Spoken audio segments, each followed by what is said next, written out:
This morning, and I walked through the room and I saw my fifth grade teacher, Joan Vincent, back there.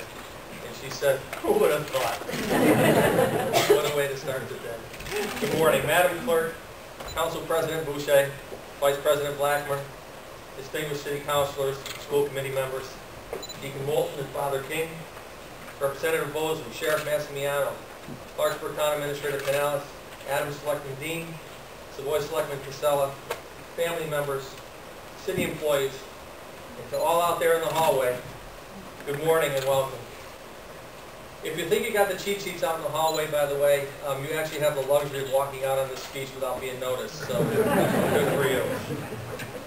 On this day of celebration and joy, let us pause for a moment to acknowledge the young men and women of this community who are wearing the uniform of our country, fighting difficult battles for the freedoms that we so cherish.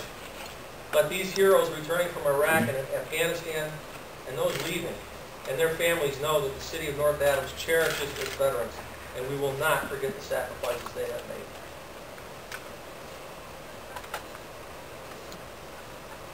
Thank you. And once again, Happy New Year. 2010 has kind of a strange ring to it, kind of like Mayor Alcombright. 9 months ago, I formally announced my candidacy for this position, but it was a decision I wrestled with for many months prior. And part of that process was thinking about the things I'd like to accomplish as mayor of our city. The campaign was many things: exciting, grueling, challenging, exhilarating, exhausting, but it was also an experience by which I grew to know much better the city of my birth. That experience did not stop on the election day, but rather I've spent the last 8 weeks systematically attempting to continue the process of learning this city and learning this job. Our campaign spoke directly to the issues that are all around us, issues that I, through this experience, have seen firsthand: aging infrastructure, poverty, increasing crime, over-reliance on state aid, and a lack of commercial growth. These are things of greatest concern. While we need to address all these things, we need to be very, very thankful for the great things that are here.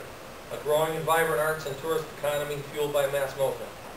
Small business owners who work tirelessly to keep their books in the black. An educational system that we can be proud of. MCLA, a liberal arts college that has become a magnet for so many residents of the region.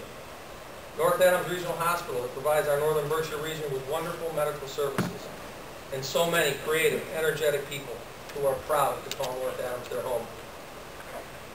I couldn't mention any of those things without acknowledging that much of our good fortune came directly from and through the tireless efforts of Mayor John Barrett III. And this city owes him deeply for his unprecedented 26-year commitment to public service. I've had the opportunity through the month of December to meet with all city department heads, school administration, city councilors, and school committee members. These meetings gave me not only the insight as to their specific duties, but also a tremendous respect for their talent and commitment to our fine city and to each and every one of us. North Adams can rest assured that the people leading the way, driving the process, educating our children, plowing our streets, and protecting our safety are second to none, and I am very, very proud to be part of this team. As part of my commitment to city employees, before the month is out, I will begin a process of looking at the health insurance issues facing the city. The result of this process will hopefully bring closure to issues raised last year, as well as finding ways to offer more insurance options at lower costs.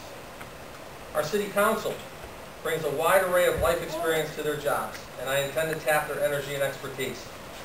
I've spoken with each councilor about common dreams for a better community, and I hope to empower councilors to move toward fulfilling some of our long-discussed plans, ranging from a bike path in North Adams to economic development, to housing issues, and to keeping a fine eye on the least advantaged of our neighborhoods. I'll ask the City Council Community Development Committee to immediately begin looking at a citywide marketing plan, ideas on how to rebuild strong merchant groups, and the beginning of process of reinventing a viable and sustainable Mohawk Theater project. Many of these discussions will result in community groups that will bring ideas alive and eventually to fruition. I'll ask the Council's Finance Committee to begin looking not only at ways the city can save money, but to also begin serious discussions on revenue generation.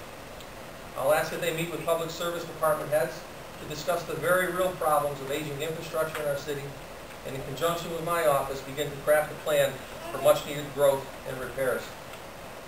state is facing the need to close a $3.2 billion gap, and we can only imagine what that will translate into for communities across the Commonwealth, and in particular, and specifically North Adams.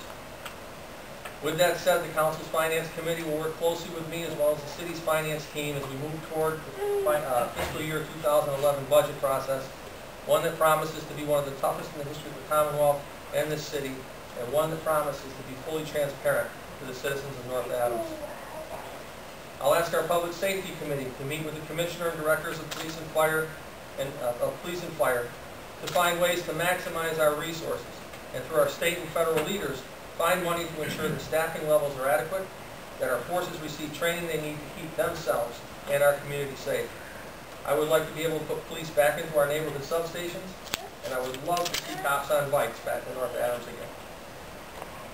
During the campaign, our youth made it very clear to me that they wanted and needed to have a voice. On January 26th, Kate Merrigan from the Community Coalition and her Unity group of local teams will meet with me to discuss youth issues and needs in North Adams and in North Berkshire. Directly after that, they'll attend a city council meeting and address the council with the outcomes from that discussion. And I'm hoping that this will begin youth involvement in government processes and involvement that will allow them to be heard.